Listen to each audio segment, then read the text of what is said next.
ಆತ್ಮಬಂಧುಗಳಿಗೆಲ್ಲ ಸ್ವಾಗತ, ಸುಸ್ವಾಗತ.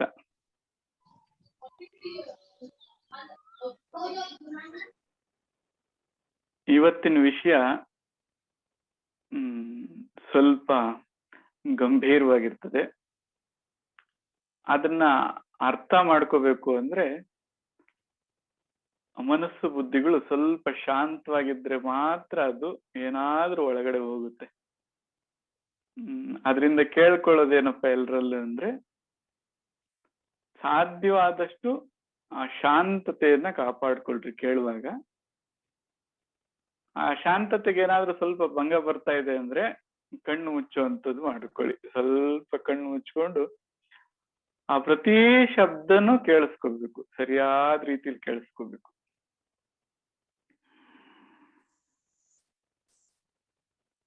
ಇವತ್ತಿನ ಒಂದು ವಿಚಾರ ಏನು ಮಾತಾಡ್ಬೇಕು ಅಂತ ಅನ್ಕೊಂಡಿದ್ದೀವಿ ಅಂದ್ರಪ್ಪ, ಒಬ್ಬ ಸಾಧಕನಿಗೆ ಅಥವಾ ಒಬ್ಬ ಮುಮುಕ್ಷುವಿಗೆ, ಮುಮುಕ್ಷು ಅಂತ ಅಂದ್ರೆ ಆಧ್ಯಾತ್ಮಿಕ ಅಥವಾ ಆಧ್ಯಾತ್ಮಿಕೆಯನ್ನ ತಿಳ್ಕೋಬೇಕು ಅಂತ ತೀವ್ರವಾದ ಬಯಕೆ ಇರುವಂತವನು, ಅಂತ ಜಿಜ್ಞಾಸು ಅಥವಾ ಮುಮುಕ್ಷುವಿಗೆ ಈ ಸಾಧನೆ, ಆ ಸಾಧನೆ ಅವಶ್ಯಕತೆ, ಸಾಧನೆ ಅಂದ್ರೆ ಏನು, ಇದ್ರ ಬಗ್ಗೆ ಸ್ವಲ್ಪ ತಿಳುವಳಿಕೆ ಕೊಡುವಂತ ಒಂದು ಪ್ರಯತ್ನ.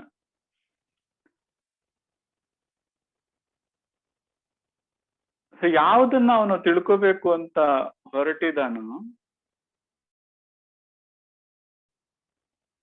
ಅದ್ರಲ್ಲಿ ಬಂದ್ರೆ ಮಾತ್ರ ತಲುಪ್ತೀವಿ ಅಂತ.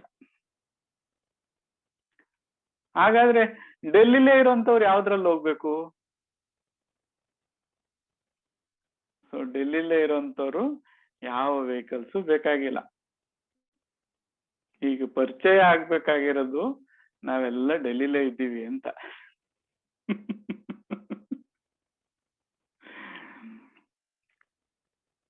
ಸರಿ, ಈಗ ಮುಮುಕ್ಷುಗಳು ಕರೆಯುವಂತ ಸಾಧನೆ ಏನೇನು ಪರಿಣಾಮಗಳನ್ನ ಬೀರ್ತದೆ ಅನ್ನೋದ್ರ ಬಗ್ಗೆ ಸ್ವಲ್ಪ ಗಮನ ಹರಿಸೋಣ.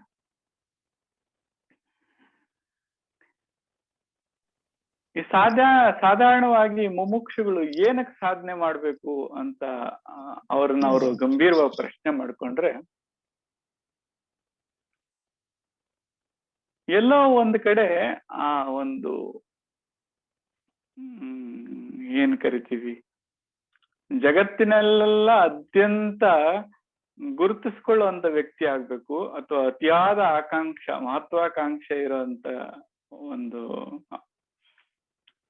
ಯೋಜನೆಗಳು ಇವು ಅವನನ್ನು ಸದಾ ಪ್ರೇರೇಪಿಸ್ತಾ ಇರ್ತವೆ. ಅಂದ್ರೆ ಎಲ್ಲಿವರೆಗೂ ಅವು ಸಾಫಲ್ಯ ಕೊಟ್ಟಿಲ್ವೋ, ಯಾವ್ದಾದ್ರೂ ಒಂದ್ ರೀತಿಯಲ್ಲಿ ನಾನು ಜಗತ್ತಿನಲ್ಲಿ ತನ್ನನ್ನು ತಾನು ಪ್ರತಿಬಿಂಬಿಸ್ಕೋಬೇಕು ಅನ್ನೋ ಮೂಲ ಒಂದು ಆ ಗುಣ ಇರೋದ್ರಿಂದ ಇದೆಲ್ಲ ಪ್ರಯತ್ನ ಮಾಡ್ತಾ ಇದ್ದಾನೆ. ಅಂದ್ರೆ ನಿಜವಾದ ಸಾಧನೆ ಅವನಿಗಾಗಿ ಮಾಡ್ಕೋತಾ ಇಲ್ಲ, ಬೇರೆಯವರು ಗುರುತಿಸಲಿ ಅನ್ನೋದಕ್ಕೆ ಈ ಸಾಧನೆಗಳನ್ನ ಇಟ್ಕೋತಾ ಇದ್ದಾರೆ.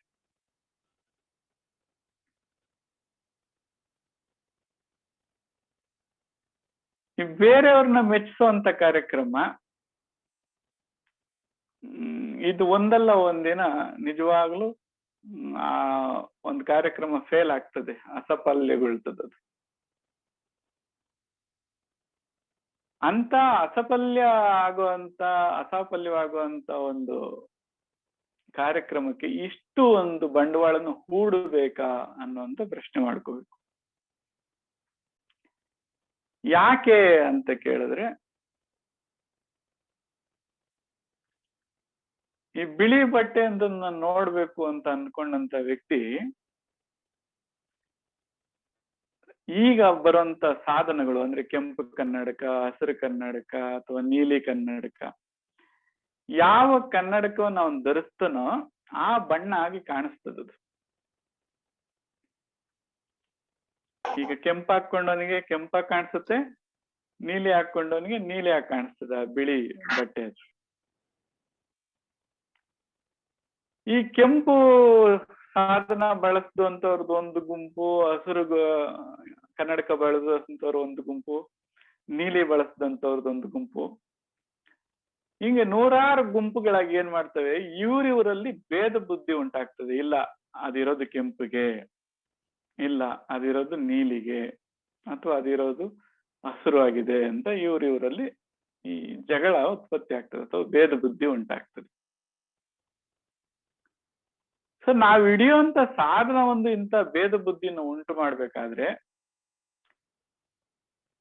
ನಾವ್ ಅದನ್ನ ಇಟ್ಕೋಬೇಕಾ ಬೇಡ್ವಾ ಅನ್ನೋಂತ ಒಂದು ಸಣ್ಣ ತಿಳುವಳಿಕೆನ ಪಡ್ಕೋಬೇಕು ಮೊದ್ಲು. ಆ ಸಾಧನ ಯಾವುದೇ ಸಾಧನ ಆಗ್ಲಿ.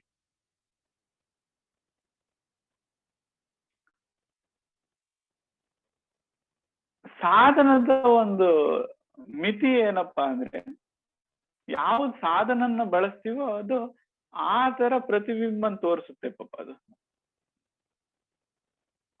ಈ ಕಣ್ಣನ್ನ ಬಳಸಿದ್ರೆ ದೃಶ್ಯ ಕಾಣಿಸುತ್ತೆ, ಕಿವಿನ ಬಳಸಿದ್ರೆ ಶಬ್ದ ಕೇಳಿಸ್ತದೆ, ಮೂಗನ್ ಬಳಸಿದ್ರೆ ಆಗ್ರಹಣ, ಸ್ಮೆಲ್ ಆಗಿ ಬರ್ತದದು. ಈಗ ಯಾವ ಉಪಕರಣ ಬಳಸ್ತೀವೋ ಅದರ ಪರಿಣಾಮ ಅಥವಾ ಅದರ ಪ್ರತಿಕ್ರಿಯೆಯನ್ನ ಗ್ರಹಿಸ್ತಾ ಇದ್ದೀವಿ ಹೊರತು ಯಥಾರ್ಥ ಅಲ್ಲ, ವಸ್ತು ಹೇಗಿದೆಯೋ ಅದನ್ನ ಗ್ರಹಿಸ್ತಾ ಇಲ್ಲ ನಾವು. ಈಗ ಏನಾಗ್ತದೆ, ಒಬ್ಬೊಬ್ಬನ ಗ್ರಹಿಸಿದ್ದು ಬೇರೆ ಬೇರೆ ಆಗಿರೋದ್ರಿಂದ ನೀವು ಏನಾದ್ರೂ ಅದನ್ನ ಹಂಚ್ಕೊಳಕ್ ಶುರು ಮಾಡಿದಾಗ ಇಬ್ರಲ್ಲೂ ಭೇದ ಬುದ್ಧಿ ಉಂಟಾಗ್ತದೆ. ಈಗ ಸಮಾಧಾನವಾಗಿ ಇದ್ದಂಥವ್ರನ್ನ ಜಗಳಕ್ಕೆ ಉಂಟು ಮಾಡೋದಕ್ಕ ಈ ಮಾರ್ಗಗಳು ಬೇಕು ಅನ್ನೋ ಪ್ರಶ್ನೆ ಉಂಟಾಗ್ತದೆ. ಎಲ್ಲೋ ಶಾಂತವಾಗಿದ್ವಿ, ಈಗ ಇಬ್ಬರ ಮಧ್ಯೆ ಕಲಹ ಉಂಟು ಮಾಡೋದಕ್ಕೆ ಈ ಮಾರ್ಗ ಉತ್ಪತ್ತಿ ಆಯ್ತು ಅನ್ನಂಗಿದೆ. ಆಮೇಲೆ ಆಗ್ಲೇ ಹೇಳಿದ್ವಿ, ತೀರದ ಮಹತ್ವಾಕಾಂಕ್ಷೆಗಳನ್ನ ಇಟ್ಕೊಂಡಂತವ್ರು ಇದನ್ನ ಇಲ್ಲಾದ್ರೂ ಸಾಫಲ್ಯಗೊಳಿಸೋಣ ಅಂತ ಇದನ್ನೊಂದು ಮಾರ್ಕೆಟಿಂಗ್ ಐಟಮ್ ಬೆಳೆಸ್ಕೊಂಡು ಬೇರೆಯವರಿಗೆಲ್ಲ ಪಾಪ ಅವನ್ ನೋಡ್ತಾ ಇರೋದು ಹಸಿರು ಕನ್ನಡಕದಿಂದ ಇದು ಕೆಂಪಾಗಿರುತ್ತೆ ಅಂತ ಈತ ಎಕ್ಸ್ಪ್ಲೈನ್ ಮಾಡ್ತಾನೆ. ಅವನು ಜನ್ಮೆಲ್ಲ ಪ್ರಯತ್ನ ಮಾಡಿದ್ರೆ ಅವನಿಗೆ ಕಾಣಿಸುವಂಥದ್ದು ಹಸಿರೇ ಅದು. ಈಗೇನಾಯ್ತು, ಅವನಲ್ಲಿ ಸಂಶಯ ಉಂಟು ಮಾಡ್ದ ಇದು, ಪಾಪ ನೆಮ್ಮದಿಯಾಗಿದ್ದಂಥವನ್ನ ಗಲಿಬಿಲಿಗುಂಟು ಮಾಡ್ದ. ಈಗ ಎಷ್ಟು ವ್ಯಕ್ತಿಗಳಿದಿರೋ ಅಷ್ಟು ಅನುಭವಗಳು, ಅಷ್ಟು ಕಲರ್ಗಳು ಕಾಣ್ತವು. ಇನ್ನು ಸಾಮ್ಯತೆ ಎಲ್ಲಿಂದ ಬರೋದಿಕ್ ಸಾಧ್ಯ? ಆ ಸಾಮ್ಯತೆ ಎಲ್ದಿದ್ದಾಗ ಒಬ್ರಿಗೊಬ್ರು ಭೇದ ಬುದ್ಧಿ ಉಂಟಾಗಿ ವಾದ ಮಾಡುವಂಥದ್ದು. ಇದು ಒಂದನೇದಾಯ್ತು. ಎರಡನೇದು, ಈ ಆಧ್ಯಾತ್ಮಿಕ ಮೂಲ ಉದ್ದೇಶ ಏನಪ್ಪಾ ಆಧ್ಯಾತ್ಮದ್ದು ಅಂದ್ರೆ ಅಹಮ್ಮನ್ನ ನಿರಸನ ಮಾಡುವಂಥದ್ದು. ಯಾವುದು ಗುರುತಿಸ್ಕೊಳ್ತಾ ಇದೆಯೋ, ಯಾವ್ದು ಇರೋದ್ರಿಂದ ಇದೆಲ್ಲ ಗುರುತಕ್ ಆಗ್ತಾ ಇದೆಯೋ, ಇಷ್ಟೆಲ್ಲ ಗೊಂದಲಗಳಿಗೆ, ಇಷ್ಟೆಲ್ಲ ಒಂದು ಅತೃಪ್ತಿಗಳಿಗೆ ಕಾರಣವಾಗಿರೋದೇ ಅದು. ಅದನ್ನ ಶಾಂತವಾಗಿಸಿದ್ರೆ ಸಾಕು, ಡೆಲ್ಲಿಲಿ ಇರೋದು ಆಗ್ಲೇ ಪರಿಚಯ ಆಗುತ್ತೆ. ನಾವೇನ್ ಡೆಲ್ಲಿಗೆ ಪ್ರಯಾಣ ಮಾಡ್ಬೇಕಾಗಿದ್ದಂತ ಅಗತ್ಯ ಇಲ್ಲ.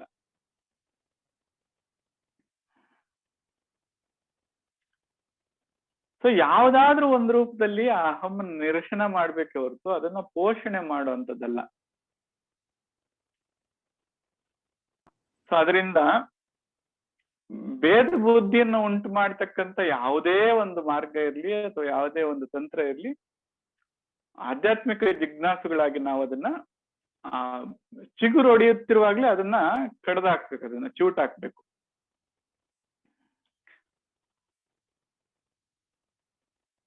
ಈ ಜ್ಞಾನ ಅನ್ನೋ ಚಿಗುರು ಯಾವಾಗ ಹೊಡಿತಾ ಇದೆಯೋ, ಚಿಗುರು ಹೊಡೆಯುತ್ತಿರುವ ಮೊಳಕೆಯನ್ನು ಇಲಿ ಕಡಿದಂಗೆ ಜಿಜ್ಞಾಸುವಿಗೆ ಅಹಂ ಎಂಬ ರೋಗ ಬಂದರೆ, ಇನ್ನು ಅವಾಗ ತಾನೇ ಅದು ಪಾಪ ಜ್ಞಾನೋದಯ ಆಗಕ್ ಶುರುವಾಗಿರುತ್ತೆ. ಈ ಅಹಂ ಏನ್ ಮಾಡುತ್ತೆ, ಈ ಇಲಿ ಇನ್ನು ಬೆಳಿಬೇಕಾದ್ರೆ ಅಲ್ಲೇ ಚೂಟ್ ಬಿಡುತ್ತದು, ತಿಂದಾಕ್ಬಿಡುತ್ತೆ. ಇನ್ನು ಎಲ್ಲಿಂದ ಬೆಳವಣಿಗೆ ಆಗ್ಬೇಕು ಪಾಪ ಇದ್ರದ್ದು. ಸದಾ ಜಾಗರನಾಗಿರ್ಬೇಕು ಈ ಅಹಮ್ಮನ್ನ ನಿರಸನ ಮಾಡೋದ್ರಲ್ಲಿ. ಒಬ್ಬ ಗೃಹಸ್ಥ ಅಥವಾ ಸಾಧಾರಣ ಭಕ್ತ ಇವರಿಂದ ಎಷ್ಟೋ ಒಂದು ಶ್ರೇಷ್ಠನಾಗಿರ್ತಾನೆ. ಯಾಕೆಂದ್ರೆ ಅವನಲ್ಲಿ ಆ ಭಯ ಇದೆ, ಆ ಶರಣಾಗತಿ ಇದೆ. ಇವನಿಗೆ ಸಾಧಕನಿಗೆ ಅದರಲ್ಲಿ ಸಂಪೂರ್ಣವಾಗಿ ವ್ಯತಿರಿಕ್ತ ಎಷ್ಟು ಬೇಕೋ ಅಷ್ಟು ಅಹಂ ಇದೆ. ಆ ಭಕ್ತಿ ಅಂತೂ ಬರ್ತಾ ಬರ್ತಾ ಪೂರ್ತಿ ನಶಿಸಿ ಹೋಗ್ತಾ ಇರ್ತದೆ. ಈ ಅಹಂ ಅನ್ನೋದು ಅದೊಂದು ದೊಡ್ಡ ಗಲೀಜದು. ಆ ಆ ಗಲೀಜನ್ನ ಯಾವುದಕ್ಕೆ ಸಮರ್ಪಿಸ್ತೀರಾ ಅಂದ್ರೆ ಯಾವ ಡಸ್ಟ್ಬಿನ್ ಅಲ್ಲಿ ಹಾಕ್ತೀರಾ ಅನ್ನೋದು ಮುಖ್ಯ ಅಲ್ವೇ ಅಲ್ಲ. ಎಲ್ಲೋ ಒಂದ್ ಕಡೆ ಅದನ್ನು ಪೂರ್ತಿಯಾಗಿ ಸಮರ್ಪಿಸ್ಬೇಕು. ಮತ್ತೆ ಮತ್ತೆ ಅದು ಇಣಕ ಹಾಕೋದನ್ನ ತಪ್ಪಿಸ್ಬೇಕು ಅದಕ್ಕೆ. ಸರಿ, ಹಂಗೇನಾದ್ರೂ ಅದನ್ನ ಚಿವುಟದೆ ಒಬ್ಬ ಮುಮುಕ್ಷುವಿಗೆ ಏನಾದ್ರೂ ಸಾಧನೆ ಕೊಟ್ಟಾಗ ಏನಾಗ್ತದಪ್ಪ ಅಂದ್ರೆ, ಈ ಪುಟ್ಟ ಮಗು ಕೈಗೆ ಒಂದು ಹರಿತವಾದ ಕತ್ತಿ ಕೊಟ್ಟಂಗೆ.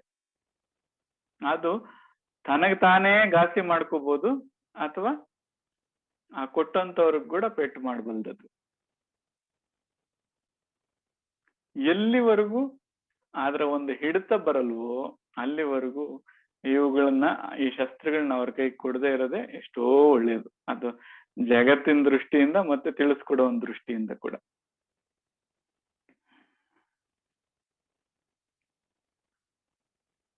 ಈ ಸಾಧನಗಳು ಅಂತ ಏನ್ ಹೇಳಿದ್ವಿ, ಇವನ್ನೆಲ್ಲ ಪಕ್ಕಕ್ಕಿಟ್ರಷ್ಟೇನೆ ಆ ಬಿಳಿ ಬಟ್ಟೆ ಸರಿಯಾಗಿ ಕಾಣಿಸುತ್ತೆ. ಅಂದ್ರೆ ಯಾವಾಗ ಈ ಅಂತಃಕರಣಗಳಿಂದ ಏನು ಪೋಷಣೆಯನ್ನು ಪಡೆದಂತ ಇಂದ್ರಿಯಗಳು, ಜಗತ್ತು, ಒಳಗಡೆ ಇರೋಂತ ಜ್ಞಾನೇಂದ್ರಿಯಗಳಿರ್ಬೋದು, ಅದ್ರ ವಿಷಯಗಳು, ಇವೆಲ್ಲ ಯಾವಾಗ ಸ್ವಾಧೀನ ಕಳ್ಕತ್ತವಪ್ಪ ಅಂದ್ರೆ ಅದ್ರ ಪೋಷಣೆಯನ್ನ ನಿಲ್ಲಿಸಿದಾಗ. ದುರಂತ ಅಂದ್ರೆ ನಾವು ಆಯ್ಕೆ ಮಾಡ್ಕೊಳ್ಳೋಂತ ಎಲ್ಲಾ ಸಾಧನೆಗಳು ಅವನ್ ಚೆನ್ನಾಗಿ ಪೋಷಣೆ ಮಾಡ್ತವೆ. ಈ ಚೆನ್ನಾಗಿ ಕನ್ನಡಕಕ್ಕೆ ಬಣ್ಣ ಬೆಳೆದ್ಬಿಟ್ಟು ಈಗ ನಾವೇ ಮಾತ್ರ ತಿಳಿಯಾಗಿ ಕಾಣಿಸ್ಬೇಕು ಅಂತ ಅವನು ಎಷ್ಟು ಪ್ರಯತ್ನ ಪಟ್ರು ಅದು ತಿಳಿಯಾಗೋದಿಕ್ ಸಾಧ್ಯ ಇಲ್ಲ.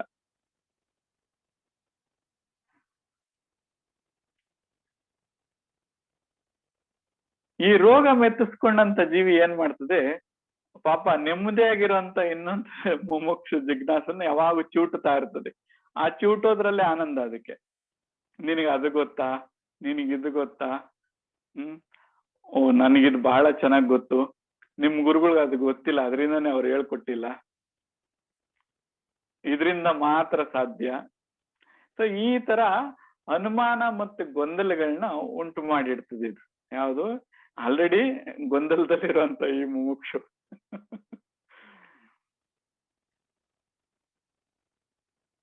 ಈ ಪರಿಹಾರ ಏನಪ್ಪಾ ಅಂದ್ರೆ, ಉಪ್ಪಿಟ್ಟು ಮಾಡೋದಕ್ಕೆ PhD ಮಾಡ್ಬೇಕು ಅಂತ ಇವರೆಲ್ಲ ಸಿದ್ಧಾಂತಗಳಿವು. ಒಂದಿನ ಗೊತ್ತಾಗುತ್ತೆ ನಾವು ಉಪ್ಪಿಟ್ಟು ಮಾಡೋದಕ್ಕೆ ಯಾವ ಅರ್ಹತೆನೂ ಬೇಕಾಗಿರ್ಲಿಲ್ಲ, ಸುಮ್ನೆ ಉಪ್ಪಿಟ್ಟು ಮಾಡ್ಬೋದಾಗಿತ್ತು ಅಂತ. ಸಾಕಷ್ಟು ಜನ ನಮ್ಗ ಅವಾಗ ಕೇಳ್ತಾ ಇದ್ರು, ಏನಾದ್ರೂ ಬೇರೆ ಸಾಧನೆ ಕೊಡಿ, ಬೇರೆ ಸಾಧನೆಯಿಂದ ಗಳಿಸುವಂತದ್ದಲ್ಲಪ್ಪ ಅದು, ಸದಾ ಇರೋ ಅಂತದ್ದು. ಮತ್ತೆ ಅಲ್ಲಿ ಏನು ವಿಶೇಷವಾಗಿದೆ ಅಂತ ಇಷ್ಟ ಅಪಹತಿಸ್ತೀರಾ? ನಿಜ ಹೇಳ್ಬೇಕು ಅಂದ್ರೆ ಅದು ಏನು ಇಲ್ಲ ಅಲ್ಲಿ. ಒಂದು ದಿನ ಈ 16 ವರ್ಷ 20 30 40 ವರ್ಷಗಳ ಪ್ರಯತ್ನ ಮಾಡಿ PhD ತಗೊಂಡು, ಸೊ ಯಾವ್ದನ್ನ ಮಾಡ್ಬೇಕು ಅಂತ ಕ್ವಾಲಿಫಿಕೇಶನ್ ತಗೊಂಡ್ರೆ ಉಪ್ಪಿಟ್ಟು ಮಾಡೋದಕ್ಕೆ ಅವತ್ತು ನಮಗೆ ತಿಳಿವಿಗೆ ಬರುತ್ತೆ ಯಾವ ಒಂದು ಕ್ವಾಲಿಫಿಕೇಶನ್ ಬೇಕಾಗಿರ್ಲಿಲ್ಲ, ಇದು ಯಾವ್ದು ಬೇಕಾಗಿರ್ಲಿಲ್ಲ. ಆ ಉನ್ನತ ಮಟ್ಟದಕ್ಕೆ ನೀವು ಒಂದು ದಿನ ಆ ಗ್ರಹಿಕೆ ಶುರುವಾದಾಗ ಅಥವಾ ಆ ಗ್ರಹಿಕೆ ಒಂದು ಮಟ್ಟ ಅಂತ ತಲುಪಿದಾಗ ಈ ಸಾಧನೆಗಳೆಲ್ಲ ನಮಗೆ ಅಡ್ಡಿ ಆಗಿದ್ದೇ ಹೊರತು ಯಾವ ಪೂರಕವಾಗಿರ್ಲಿಲ್ಲ ಅಂತ ಅರ್ಥ ಆಗ್ತದೆ. ಆದ್ರೆ ಆ ಸಾಧನೆ ಪರಿಣಾಮ ಏನಾಯ್ತು, ಇವತ್ತು ಇಷ್ಟು ಪಂಥಗಳು,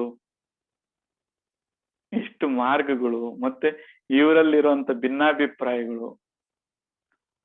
ಸೊ ಒಂದೇ ಪಂಥದಲ್ಲಿ ನಾನಾ ಮಾರ್ಗಗಳು, ಮತ್ತೆ ಈ ಪಂಥದಲ್ಲಿ ಈ ಮಾರ್ಗದವ್ರನ್ನ ಕಂಡ್ರೆ ಇವ್ರಿಗಾಗೋದಿಲ್ಲ, ಇಂಥ ಭೇದ ಬುದ್ಧಿನ ಉಂಟು ಮಾಡೋದಿಕ್ಕೆ ಇಷ್ಟೆಲ್ಲ ಪ್ರಯತ್ನ ಮಾಡ್ಬೇಕಾಗಿತ್ತ?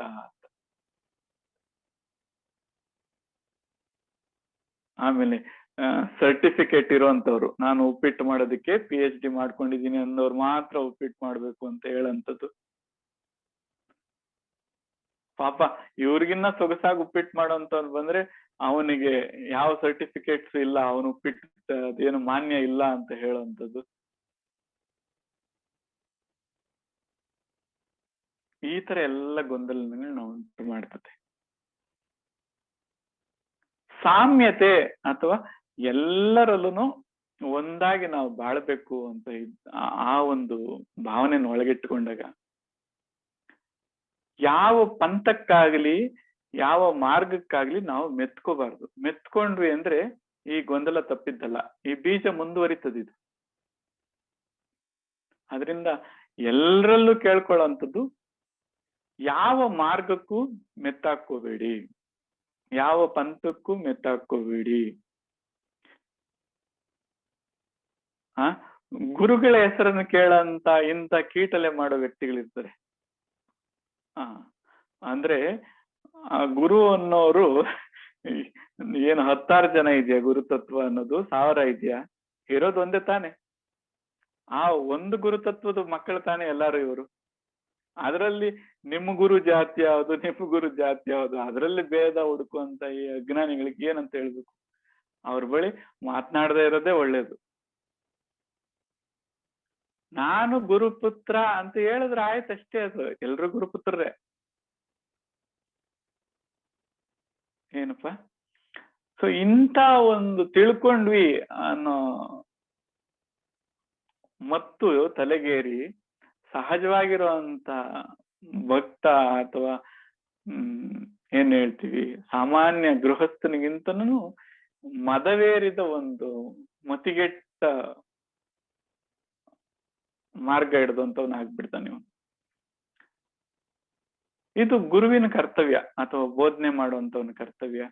ಇಂಥ ಒಂದು ತಿಕ್ಕಲನ್ನ ದಯಮಾಡಿ ನೀನು ಬೆಳೆಸ್ಕೊಳ್ದೆ ಇರಪ್ಪ ಅಂತ ಎಚ್ಚರಿಸುವಂಥದ್ದು.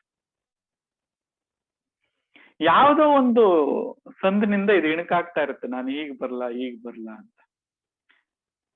ಈ ಅಹಮ್ಮನ್ನ ಏನು ಮತ್ತೆ ಮತ್ತೆ ಸಮರ್ಪಿಸೋಂಥದ್ದಲ್ಲ, ಒಂದ್ಸಲಿ ಕೊಟ್ಬಿಡ್ಬೇಕು ಅದನ್ನ. ಈ ಲಗೇಜ್ ಇದು ನಂದಲ್ಲ ಅಂತ ಅದಕ್ಕೆ ಸಮರ್ಪಿಸ್ಬೇಕು. ಅದರಿಂದ ಜಿಜ್ಞಾಸು ಮೊದಲು ಅಳವಡಿಸ್ಕೋಬೇಕಾಗಿರೋಂತ 2 ಶ್ರೇಷ್ಠ ತತ್ವಗಳೇನಪ್ಪಾ ಅಂದ್ರೆ, ಒಂದು ಸಮರ್ಪಣೆ, ಇನ್ನೊಂದು ಪ್ರಸಾದ.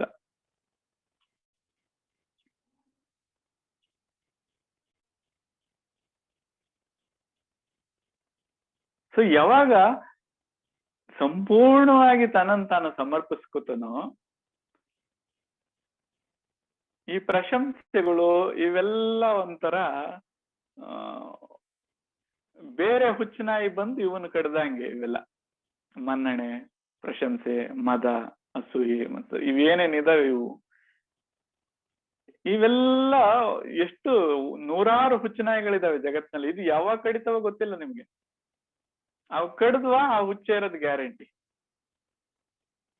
ಆ ಹುಚ್ಚೇರದಾಗಿರೋಂತ ಒಂದೇ ಒಂದು ದೊಡ್ಡ ರಕ್ಷಣಾ ಕವಚ ಅಂದ್ರೆ ಅದ್ರ ಕೈಗೆ ಸಿಗದಂಗೆ ನಾವು ಇದನ್ನ ಬಚ್ಚಿಟ್ಕೊಳ್ಳೋದು ಅಥವಾ ಗುಪ್ತವಾಗಿ ಅದನ್ನ ಒಂದು ಪರದೆ ಹಾಕಿ ಮುಚ್ಚಿಡುವಂಥದ್ದು. ಅದರ ಹೆಸರು ಸಮರ್ಪಣೆ ಅಂತ. ಯಾವಾಗ ಎಲ್ಲಾ ಕಡೆ ಇದು ನಾನು ಅನ್ನೋದು ವ್ಯಕ್ತ ಆಗ್ತದೋ ಬಂದು ಕಚ್ತಾ ಇರ್ತವ. ಅವನ್ನ ಕಚ್ಚಿ ತಪ್ಪಿದ್ದಲ್ಲ, ಯಾವ್ದೋ ರೀತಿಯಲ್ಲಿ ಬಂದು ಕಚ್ತಾನೆ ಇರ್ತವೆ. ಯಾವಾಗ ನಿಜವಾಗೂ ಸಮರ್ಪಿಸ್ಕೊತಾನೋ ಆ ಕಚ್ಚೋದಿಕ್ಕೆ ಅವಕಾಶನೇ ಇಲ್ಲ, ಅದ್ಮೇಲೆ ಹೇಳೋದೇ ಇಲ್ಲ ಅದು.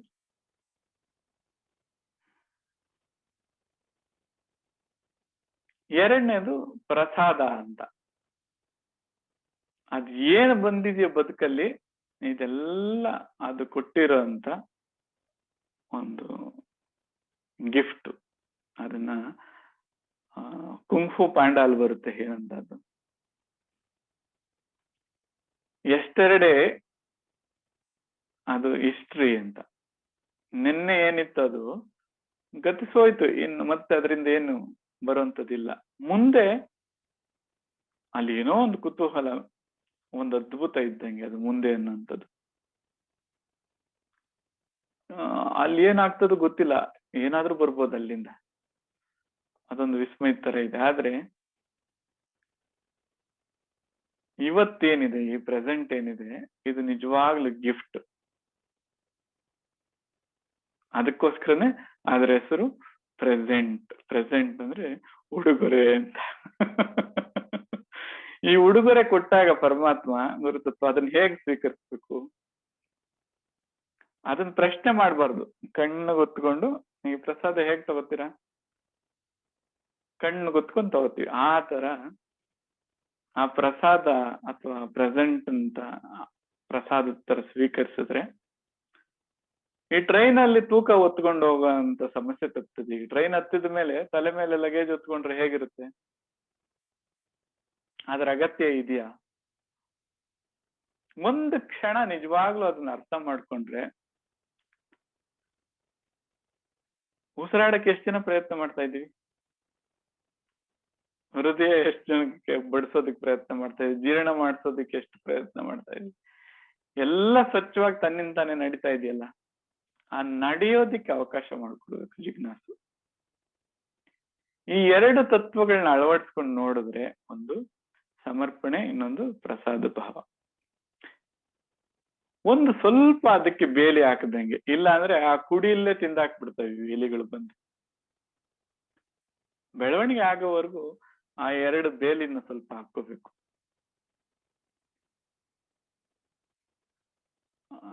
ಕನಿಷ್ಠ ಪಕ್ಷ ನಮ್ಮ ಜೀವನದಲ್ಲಿ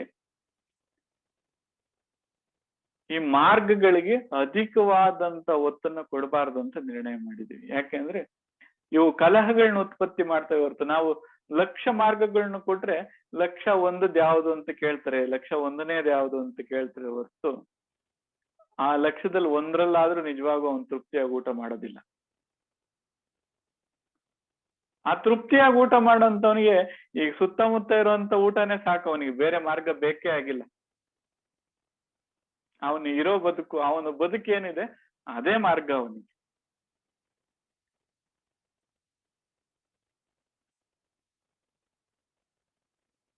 ಆದ್ರಿಂದ ಹೇಗೆ ಜೀವನದಲ್ಲಿ ಮಾವಿನ ಹಣ್ಣಿದೆ, ಸೇಬು ಹಣ್ಣಿದೆ, ದ್ರಾಕ್ಷಿ ಇದೆ, ದಾಳಿಂಬರೆ ಇದೆ, ಎಲ್ಲ ಹಣ್ಣುಗಳು ಈ ವೈವಿಧ್ಯತೆಯಿಂದ ಕೂಡಿದಾಗ ಎಷ್ಟು ಚೆನ್ನಾಗಿರುತ್ತೆ.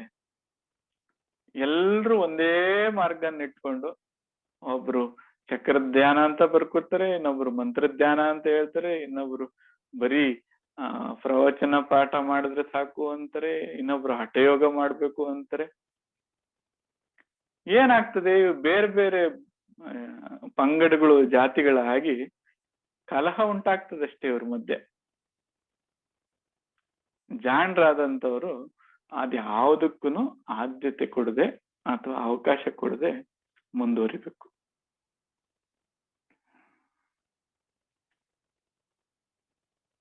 ಈಗೇನು ನಾವು ಬದುಕು ಮಾಡ್ತಾ ಇದ್ದೀವೋ ಅದೇ ಮಾರ್ಗವಾಗ್ಬೇಕು. ಈಗ ಅಡಿಗೆ ಮಾಡ್ತಾ ಇದ್ದೀರಾ, ಅದೇ ನಿಮ್ಮ ಮಾರ್ಗ. ಹೊಲದಲ್ಲಿ ಕೆಲಸ ಮಾಡ್ತಾ ಇದ್ದೀರಾ, ಅದೇ ಮಾರ್ಗ. ಪಾಠ ಮಾಡ್ತಾ ಇದ್ದೀರಾ, ಅದೇ ಮಾರ್ಗ. ವೈದ್ಯಕೀಯ ವೃತ್ತಿ ಮಾಡ್ತಾ ಇದ್ದೀರಾ, ಅದೇ ಮಾರ್ಗ.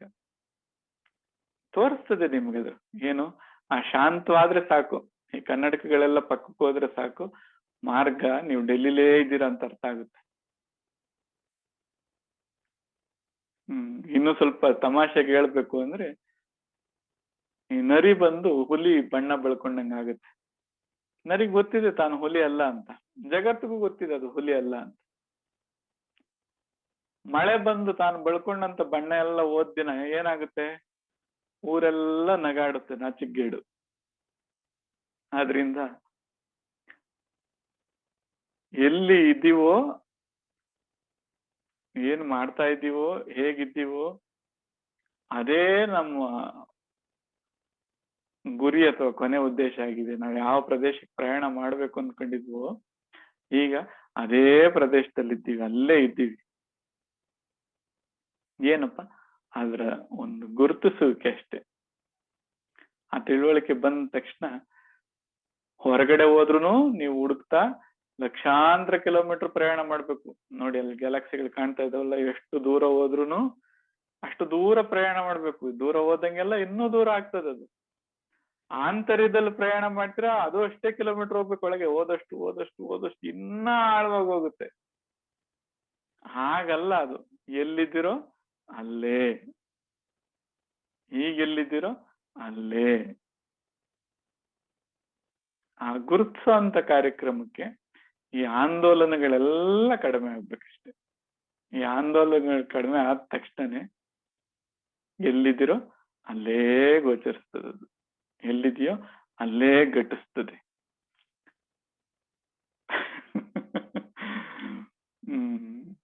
ಇವತ್ತಿನ ಪೀಠಿಕೆ ಇಷ್ಟು ಕೊಟ್ಟು ಸಾಧ್ಯವಾದ್ರೆ ಮುಂದಿನ ಒಂದು ಸೆಷನ್ಸ್ ಅಲ್ಲಿ ಇದನ್ನು ಮುಂದುವರಿಸೋಣ.